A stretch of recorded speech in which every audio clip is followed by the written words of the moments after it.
सियासी जंग की करेंगे।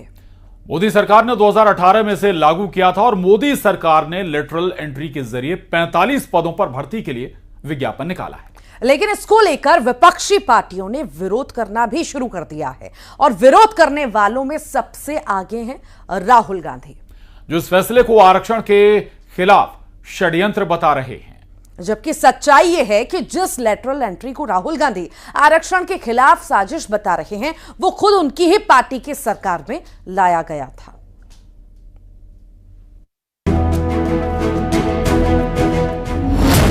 लेटरल एंट्री पर सियासी संग्राम, केंद्र के 45 पदों पर भर्ती का विज्ञापन, विपक्ष बोला खतरे में आरक्षण। केंद्र सरकार के 45 पदों पर लेटरल एंट्री से भर्ती को लेकर सियासी विवाद खड़ा हो गया है। विपक्षी पार्टियों का आरोप है कि मोदी सरकार के इस फैसले से SC, ST और OBC का हक छीना जा रहा है। इस पूरे विवाद को हवा दी कांग्रेस नेता राहुल गांधी ने, खुद जिनकी पार्टी की सरकार में सबसे पहले लेटरल एंट्री के जरिए अधिकारियों की भर्ती की अवधारणा लाई गई थी। लेटरल एंट्री दलित, OBC और आदिवासियों पर हमला है, बीजेपी के राम राज्य का विकृत संस्करण, संविधान को नष्ट करना और बहुजनों से आरक्षण छीनना है। इससे पहले कल भी राहुल गांधी ने एक पोस्ट किया था जिसमें उन्होंने लिखा,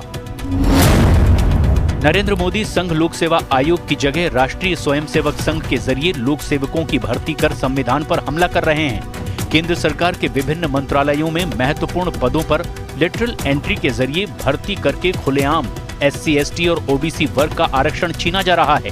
IAS का निजीकरण आरक्षण खत्म करने की मोदी की गारंटी है।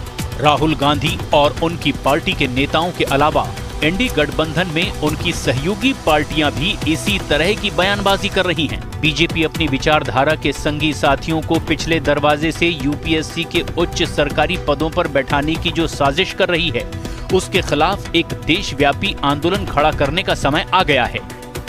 यदि बीजेपी सरकार इसे वापस ना ले तो आगामी 2 अक्टूबर से एक नया आंदोलन शुरू करने में हमारे साथ कंधे से कंधा मिलाकर खड़े हों।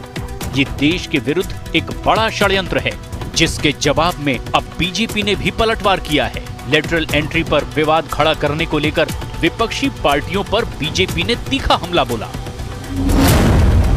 केंद्रीय रेल मंत्री अश्विनी वैष्णव ने लिखा, लेटरल एंट्री मामले में कांग्रेस का पाखंड साफ जाहिर है। लेटरल एंट्री की अवधारणा को UPA सरकार ही लेकर आई थी। सेकंड एडमिनिस्ट्रेटिव रिफॉर्म कमीशन 2005 में UPA सरकार के दौरान स्थापित किया गया था, जिसके अध्यक्ष वीरप्पा मोइली थे। UPA के बनाए ARC ने उन पदों को भरने के लिए विशेषज्ञों की जरूरत बताई थी, जहां अलग तरह के ज्ञान की जरूरत होती है। NDA सरकार ने इसी सिफारिश को लागू करने के लिए एक पारदर्शी तरीका अपनाया और UPSC के माध्यम से निष्पक्ष भर्ती होगी। वहीं बीजेपी नेता अमित मालवीय ने भी पोस्ट किया। अमित मालवीय ने लिखा, ये कांग्रेस के नेतृत्व वाली UPA थी जिसने लेटरल एंट्री की अवधारणा विकसित की थी। दूसरा प्रशासनिक सुधार आयोग ARC 2005 में स्थापित किया गया था, जब UPA सत्ता में थी। राहुल गांधी जी, आपके UPA के शासनकाल में नेशनल एडवाइजरी काउंसिल, उसमें लोग UPSC से गए थे क्या? सोनिया गांधी जी हो, अरुणा रॉय हो, तमाम ऐसे लोग थे जो अकाउंटेबिलिटी जिनकी बिल्कुल नहीं थी और कानून वही बनाते थे। तो आज राहुल गांधी जी लेटरल एंट्री के नाम पे भ्रम फैलाना बंद करिए। आप राहुल जी बार बार ये कहते हैं कि 90 सचिवों के जो अगर आप गिनेंगे उनको, तो उनमें से सिर्फ 3 ऐसे हैं जो आरक्षित वर्ग से हैं। ये दिखाता है केंद्र सरकार कैसे संविधान की धज्जियां उड़ा रही है और धीरे धीरे बैकडोर से संविधान को बदलने का ये षड्यंत्र रचा जा रहा है। भारतीय जनता पार्टी आरक्षण विरोधी पार्टी है।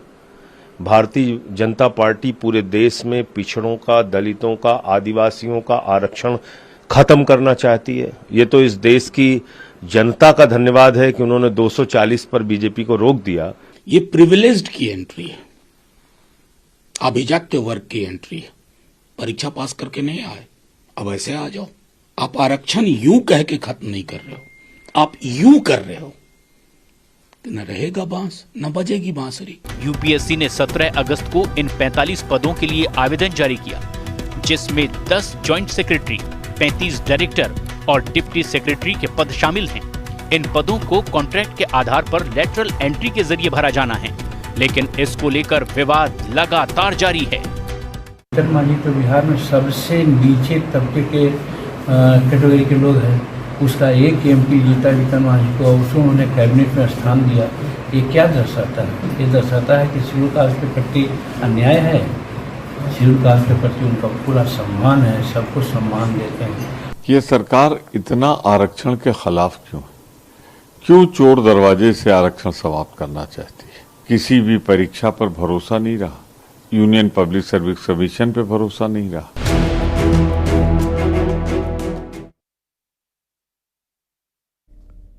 और अब बात यूपी के डिप्टी सीएम केशव मौर्य के उस बयान की जिसकी